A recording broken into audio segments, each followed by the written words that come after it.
तामुलपुर जिल्ला काराटे एस'सनि बानजायनायाव सायख'बादा खुंदों। तामुलपुर जिल्ला सदर मथंगापुरि पार्कआव दिनै आसाम अलिम्पिक एस'सनि सिङाव आसाम रायजोआरि काराटे एस'सनि थुलुंगा होनायजों तामुलपुर जिल्ला एस'सनि मोनसे सायख'नाय बादायलायनाय हाबाफारि जानानै थाङो। दिनैनि बे सायख'नाय हाबाफारियाव तामुलपुर जिल्लानि सा 35 बादायारिफ्रा बाहागो लायो। सायख'जानाय गेलेगिरिफोरखौ आसाम रायजोआरि काराटे बादायलायनायाव बाहागो लाहोनाय जागोन आरो जायफ्रा बे बादायलायनायाव बान्था मोननो हागोन बिसोरखौ सा सानजा रायजोनि गेलेनाय बादायलायनायाव बाहागो लानायनि खाबु होनाय जागोन होनना मिथिहोयो। दिनैनि बे गेलेगिरिफोरनि सायख'नाय हाबाफारियाव बाहागो लादोंमोन तामुलपुर बिधानसभा बियाबनि एमएलए जलेन दैमारी, आसाम रायजोआरि काराटे एस'सनि आफादगिरि उदय कुमार शाह, तामुलपुर जिल्ला काराटे एस'सनि फोरोंगिरि मनज कुमार बर', फोरोंगिरि बिजित स्वर्गियारि बिथांमोना बाहागो लादोंमोन।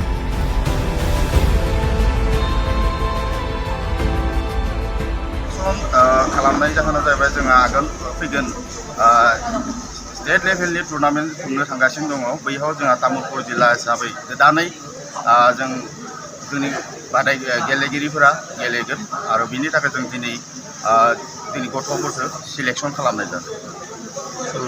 जोंनिया बेयाव बाहागो लानाया जोंना 28 प्लेयारा जोंना बेयाव पार्टिसिपेट खालामफैदों बायदिसिना क्लाबनिफ्राय।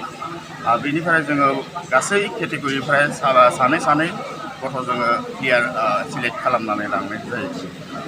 स्टेट लेभेल गुवाहाटियाव जानो सानगासिनो दङ। बेखौ मोनसे भेनुआ जोंना फिक्स जायाखै। फैगोन अक्ट'बरनि फार्स्ट उइकआवनो जानाय खोथा जाबाय थारो। दिनै जोंहा मिटिं जागोन। मिटिङाव एसे डिसिसन लानाय जागोन।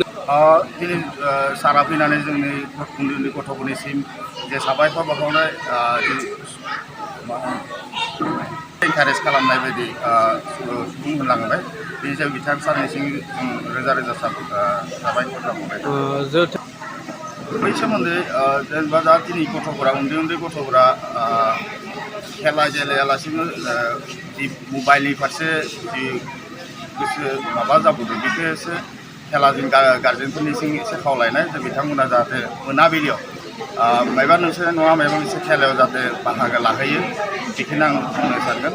नङाब्ला गथ'फोरा दिनै न'आव थायै जि समखौ खेदायो बैयावहाय मबाइलजोंनो बेस्थ' जाना थायो। बेनिखायनो एसे प्रब्लेम माबा जाना थायो।